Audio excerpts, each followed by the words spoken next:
Okay, so in this video we're going to talk about the insulin. Different types of insulin, what is their peak time, what is their onset of action time, and how long they will last. We really need to know all those three things only. We don't really need to go in detail about the mechanism of action because it's at the cellular level, and as a nurses we don't really need to know.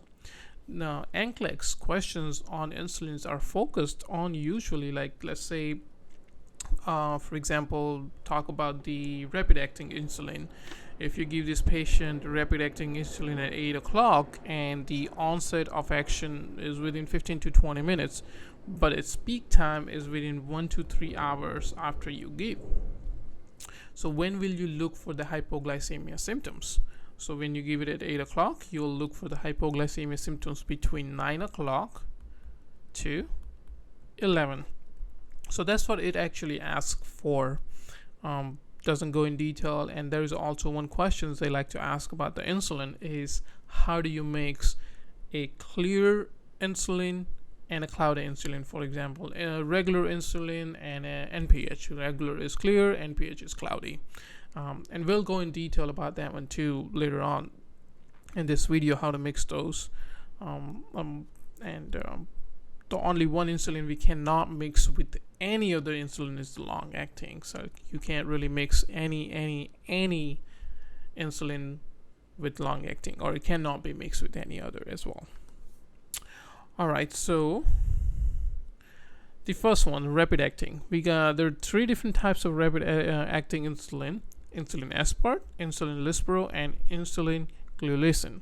This one is not really been used very often. I have seen insulin aspart and lispro all the time, so we're gonna cover only those two in this video. Let's talk about the insulin aspart, rapid acting insulin, insulin aspart, also known as a Novolog. The onset of action is 10 to 20 minutes and the peak time is 1 to 3 hours after you give it. So let's say you give this medication, this insulin, at 9 o'clock to a patient. Then it will start working from 9:10 to 9:20, anytime between that, and its peak time will be from 10 o'clock to 12 o'clock. So the symptoms of hypoglycemia, as a nurse, you'll look for, you'll be looking between 10 to 12 because its peak time is between 1 to 3 hours after you give it. Duration is 3 to 5 hours. It will last. It is clear. So if you have a rapid acting insulin aspart, if it is cloudy, do not use it because it's supposed to be clear. And it can be mixed with the NPH. Rapid acting, another type, is insulin lispro.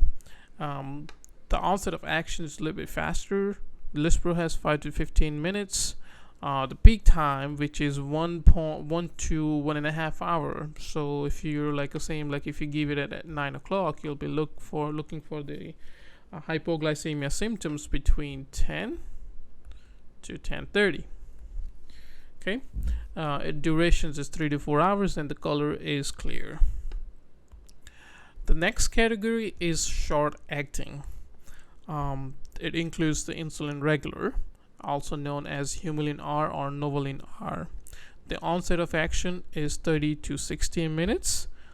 The peak time is 1 to 5 hours. So this is like a little bit long range for the to look for the hypoglycemia symptoms. So like if you give it at 9 o'clock, you want to look for the signs and symptoms of hypoglycemia between 10 o'clock to all the way to 10, 11, 12, 1, 2, 3, so 1500, I believe so.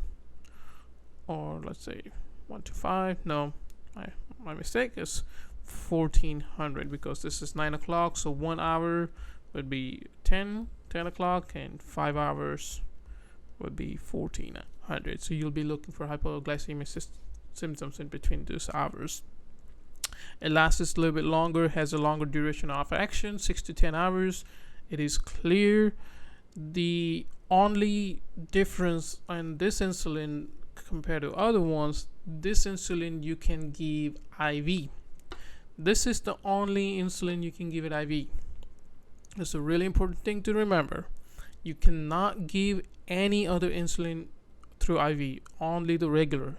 So if you like, probably if you have studied about the DKA, diabetes ketoacidosis, or hyperosmolar hyperglycemia syndrome, HHS, or DKA, where the blood sugar is really really high, like DKA, I believe it's more than around like 400 to 600.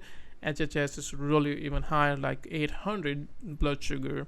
Then you would start them on IV insulin drip, which will be insulin regular, because you cannot give any other insulin via IV. All other insulins are given sub-Q. This one, it can be given as a sub-Q or IV. It's an important thing to remember.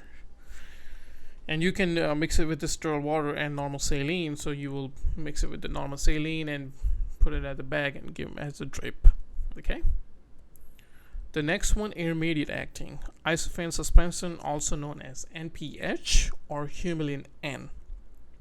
The onset of action is 1 to 2 hours. The peak time is 6 to 14 hours.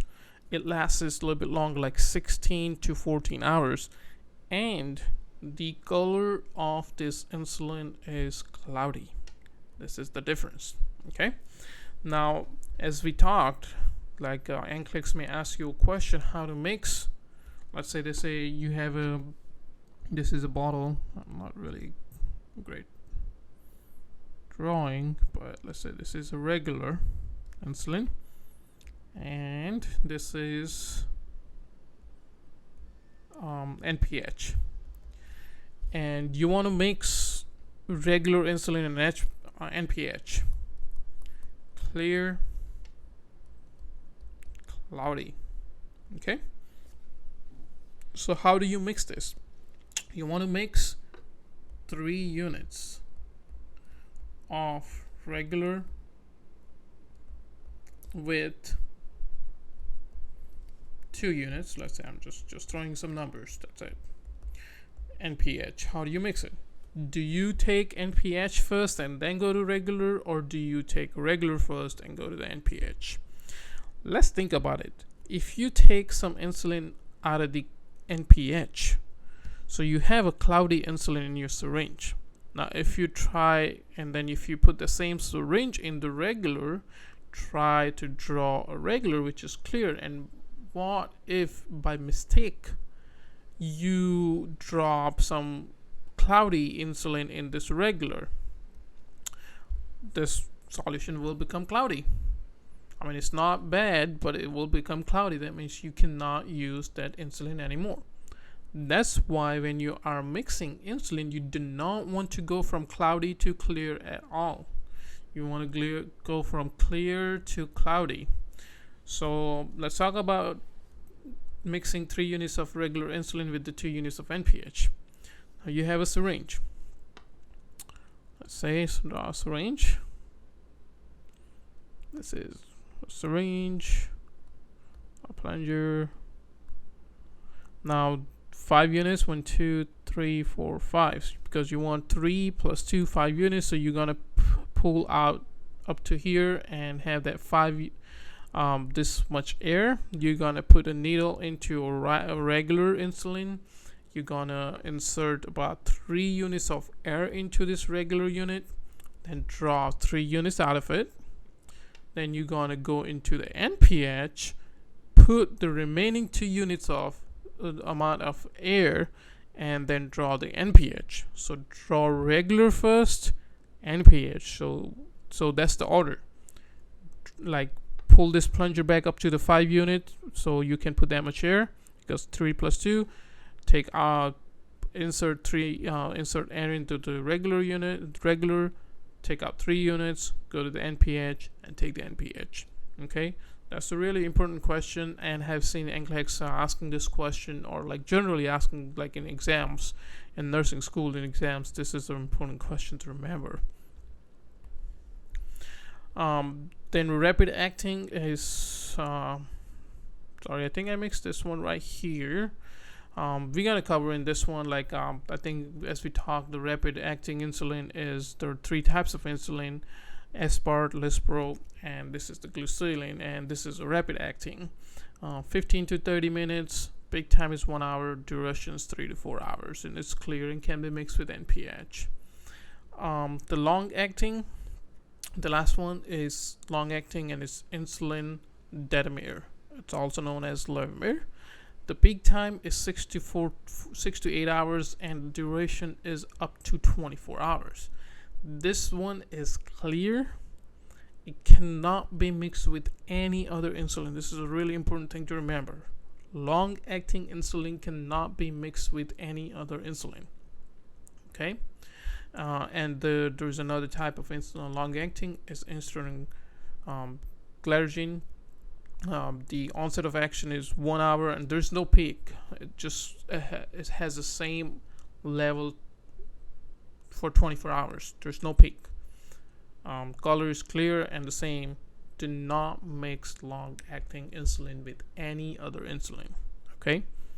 That was a video about the insulin. If you have any questions about the insulin, let us know. And thank you for watching.